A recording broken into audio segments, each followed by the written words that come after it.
Police के मुताबिक 4 सद्दा में पीपल्स पार्टी शेरपाओ का जलसा खत्म होने के बाद काफिला वापस रवाना हो रहा था कि कांगड़ा रोड पर एक जोरदार धमाका हुआ, जिसके नतीजे में पुलिस एहलकार मौके पर ही जाँ बहक हो गया। ऐनी शाहिदीन का कहना है कि काली जैकेट में मलबूस एक खुदकुश बमबार ने काफिले के करीब अपने आप को धमाके से उड़ा लिया। साहब की गाड़ी से तकरीबन 2-3 सेकंड का तकरीबन फासला था। उसी टाइम ये बंदा जब उधर से निकले तो ब्लास्टिंग हो गई थी, उसके बाद फिर पता नहीं चले।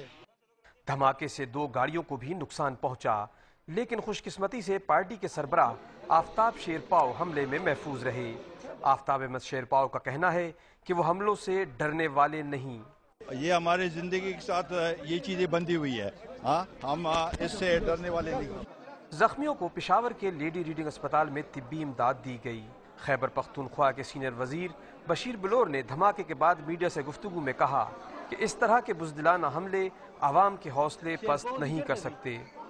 ये अस्पताल में ब्लास्ट करना, मस्जिदों में ब्लास्ट करना, लीडरशिप पे ब्लास्ट करना, हमारी लॉ एनफोर्सिंग एजेंसी पे ब्लास्ट करना, इन चीज़ों से हमारे हौसले इंशाल्लाह पस्त नहीं होंगे, हम पहले से ज़्यादा मजबूत होंगे।